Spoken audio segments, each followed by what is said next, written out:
Hi crafters, it's Andrea from Prairie Sky Paper Crafts. For today's how-to video, I'm going to be showing you the Stampin' Trimmer. I absolutely love this trimmer. It's a 2-in-1 tool, so it takes up less space in my craft room, and it's really compact and super easy to use. Some of the features that I absolutely love are this little hook thing, so I can hang it I've got command hooks on the side of my craft table. So I just hook it on there, or a really strong magnet hook works as well. I like it because when you push the cutting bar down, it clicks into place, so your paper doesn't really tend to slide, and really you just need to put a little bit of pressure on it and you're good to go. It also folds down to 6 inches, but opens up to 12.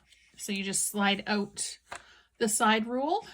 My filming space isn't big enough to show you the entire length, and then just bring it back in and click it to compact it and make sure that it's not going to go anywhere again. It also has the cutting blade and a scoring blade. So the blades both pop out. There's this little triangular area, or diamond shape, I guess, that you just easily lift out both blades.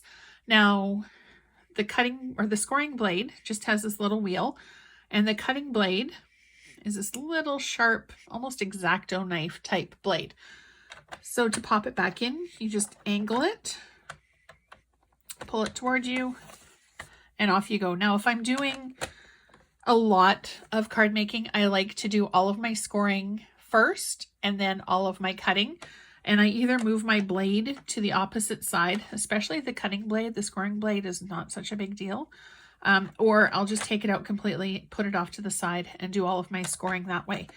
Now, the replacement blades come in a 4-pack, and they do last a while. Obviously, depends on how much cutting you're doing. But to take it out, all you need to do is grab the side and pop it out, and then pop it back in. I usually put a piece of scrap paper or something when I'm throwing the blade out. By the time I get to throw it out, it's quite dull, but you don't want anybody scratching themselves accidentally. All right, so now I'm going to show you the best ways to cut and fold.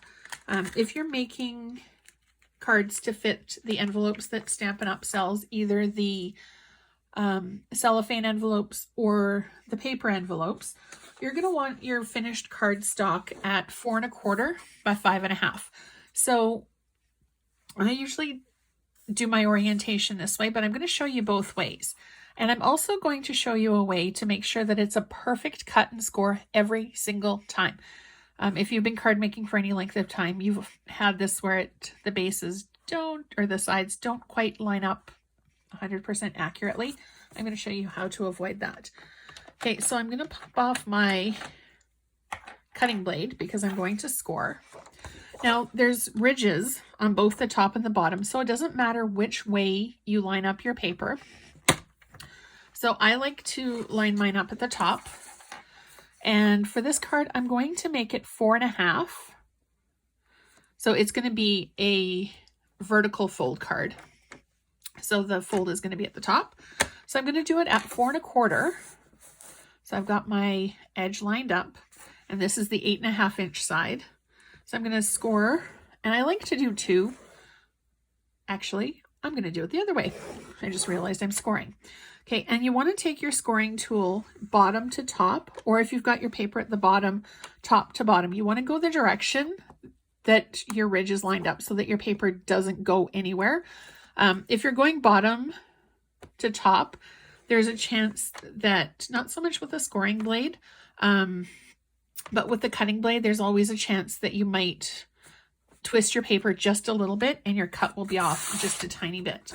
Okay, so I've already got it scored, and I'm going to rotate it, and I'm going to cut it at 5 1/2. So I'm going to put this in, line it up on the 5 1/2 line. You also want to make sure that your work surface is perfectly flat. You don't want to have like a stamp set or an ink pad or the Stampin' Seal underneath, because it could take off your paper being level and you wouldn't get a perfect cut every time that way as well. So I'm just going to bring in my scoring blade, or my cutting blade, my goodness, and put it back in. Make sure I'm still lined up at 5.5 and cut bottom to top. Okay, so when you've got your score line, so there's a groove, a valley, and this side is a mountain. I like to take it and fold it so that the valley part is on the inside, because the fibers have already been expanded, so it's going to be a little bit easier and a little bit more crisp on the inside if you fold it that way. Oh, this is going to be scrap paper. There's a smudge. And then all I'm going to do is grab my scoring tool. Nope. Bone folder. Oh my goodness, coffee hasn't kicked in yet. And give it a nice sharp crease. So that is our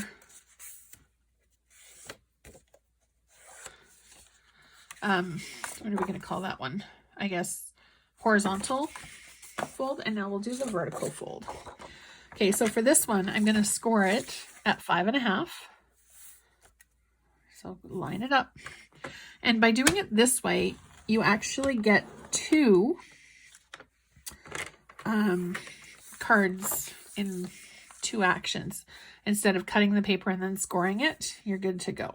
Okay, and I'm going to cut this one at 4 1/4.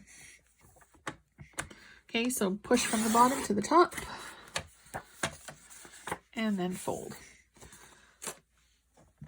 So there you have it. Quick, easy tips for scoring and for cutting. Now I'm going to show you, just by using the white cardstock, how we can make a super quick, super easy card as well. Simple stamping at its best. So I'm going to just grab my stamp block. And for this sample, I'm using Memento Black ink, a little lace, and I've got the blue holiday gems as well. Okay, and I'm just going to ink this up. Put it in the corner.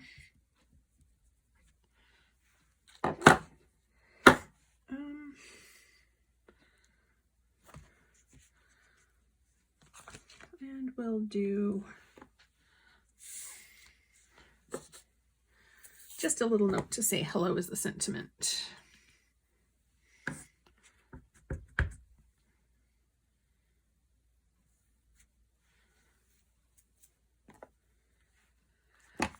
And then you can leave it as is. I'm going to bling it up just a tiny little bit, because you can really make beautiful, effective cards with just a few tools and one stamp set. Okay, so this has 2 shades of blue. There's a darker blue and a lighter blue. For this one, I think I'm going to use the lighter blue. And I'm going to do, oops, in the center, that one. And in the center with that one. And then I'm just going to do a couple of 1, 2. And oops, that one went flying right off onto my shirt. And there's the last one. All right, so there you go. I hope that these tips for cutting and scoring with the Stampin' Trimmer have really helped you out. If you have any questions, as always, comment below, or you can reach me on my Facebook page, Prairie Sky Paper Crafts, or send me an email, prairieskypapercrafts@gmail.com. Don't forget to hit subscribe at the bottom to be notified every single time a new video goes up. And if you're in Canada and would like to shop with me, you can visit my store, andreaestenson.stampinup.net. I hope you have a fantastic day. Thanks for watching.